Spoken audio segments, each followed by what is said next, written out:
What's up guys, welcome to Munchkins Gaming, where we take your gaming to the next level. This is Munchkins logging in to bring you another Dissidia Final Fantasy Opera Omnia video, and welcome back to another video guide. In today's video, we are going to take a look at the latest community token challenge that we've got beyond the Ivory scales, which we will be fighting Shinryu. Now before we do start, like and subscribe if you haven't already, because it does help the channel and I would really appreciate it. And now without further ado, let's start this video. Now let's start this video off as always on how to deal with the LUFE orb, which only appears on the second wave. Now this appears when it uses its recast ability and will disappear once it uses the next recast ability. You can pause the LUFE orb counter when Shinryu's max brave is less than 25%. So there's really no character that can sort of stop this because it is going to be immune to freeze, so you'll just have to make do with making sure that it stays broken. Alright guys, now let's move on how the fight works. Now the first wave, Shinryu will get instant turn whenever it doesn't move for 5 turns. It will basically use the Fulgent Rain, which basically removes all your generic buffs that's not framed, and it will do an AoE Brave plus HP attack. This can actually kill you, so just be really careful if you do delay the boss in this particular wave. So yeah. It also loves to apply a lot of debuffs with its abilities.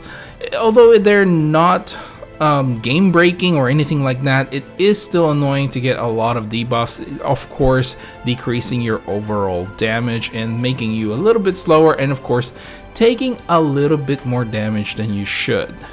Now regarding the second wave though, you will have to deal with different auras, which we have sort of dealt with this in the past. Now Shinryu has a total of 4 different auras in this second form. Now purple, basically the party unable to recover any brave or recover any HP. The green guarantees Shinryu's attack will hit. And the yellow, basically Shinryu cannot be delayed or launched. And finally, the blue one, which basically your brave attack does 0 damage. Now, wave 2 can also block your summoning with its recast ability, meaning you cannot use your summon. So I would suggest trying to time. I don't exactly know how many turns it lasts, so I would highly suggest trying to use your summon before this actually happens. Next up, Shinryu will again get instant turn when it doesn't move for a certain amount of turns. Now, I do have to warn you guys regarding this. I've seen, in the sources you'll see there that some people are saying that Shinryu will get instant turn, but from my experience, it was a little bit inconsistent. I'm not sure, because I managed to delay Shinryu with my Cloud of Darkness, support, and it didn't really do like an instant turn later down the track, which I'm not sure why. Now, some of you might know, so leave down in the comments below, but there are some cases where Shinryu did get an instant turn, so I'm just wondering what actually triggered this, or if there's some way to stop it, so I'm not entirely sure. Now the final one here is going to be that Shinryu does apply a lot of debuffs even on this form, and in this case it will use Intimidate, basically giving you a lot of debuffs all at once. I guess one thing that I should note as well is both forms for Shinryu are immune to the freeze debuff and HP attack disable debuff, so yeah, you will not be able to freeze their brave.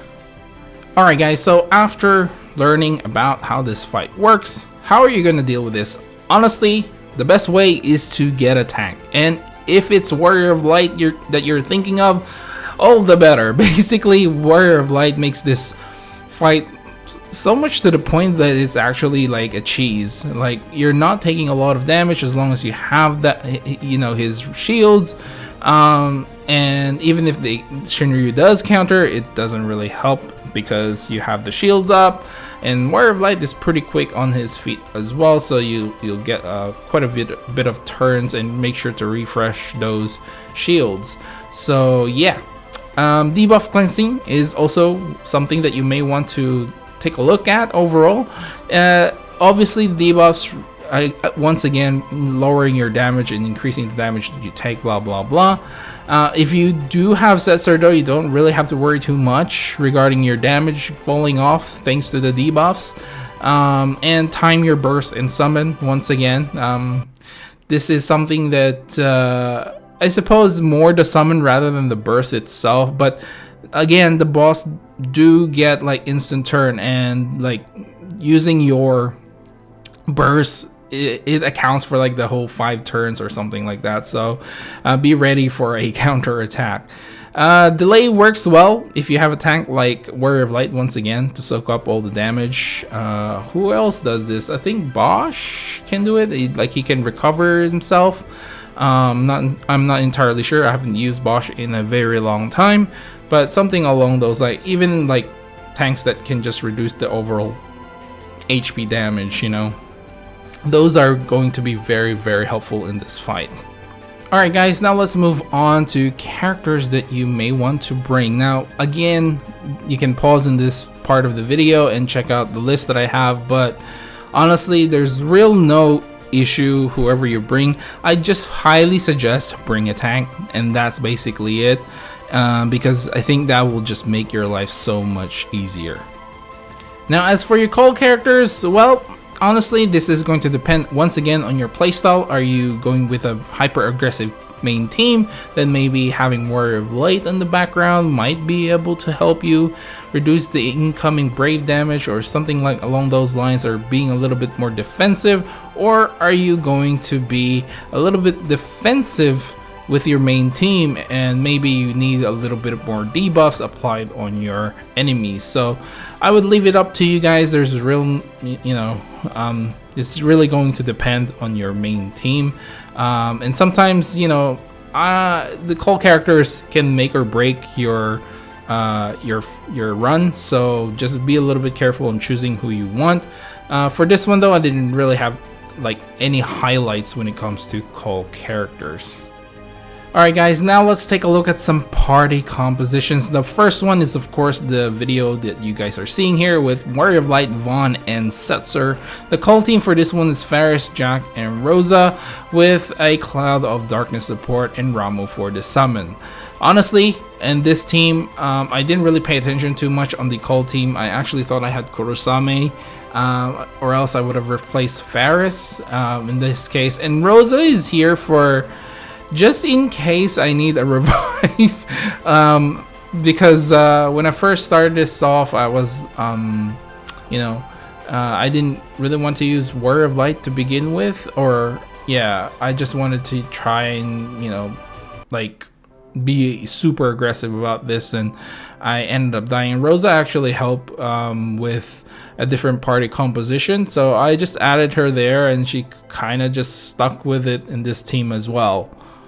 Now the next team is going to be a little bit defensive, and on the defensive end, definitely, with Yuna, Warrior of Light, and Agrius, Kurosame, Jack, and Ash for your support, and Tifa for your call team is Kurosame, Jack, and Ash, and for your support it's Tifa and Ramu for the summon. Tifa is actually a great support character in this fight, seeing that it is a single target boss, so there are no multiple bosses, so Tifa is gonna do a ton of damage. Now the last team I have for you guys is Vaughn, Porum, and Setzer. This is with a Warrior of Light, Kurosame, and Jack call team. Again, you can probably replace Jack or Kurosame here with something along the lines of Rosa, because having a revive there, if you're reaching that 5-turn point, you can put Rosa and make sure you have the revive if you're not ready for it with Porum. Setzer for the support, and Ramu for the summon. Alright guys, so we're finally towards the end of this video, and of course I'll give you guys my final thoughts regarding the fight.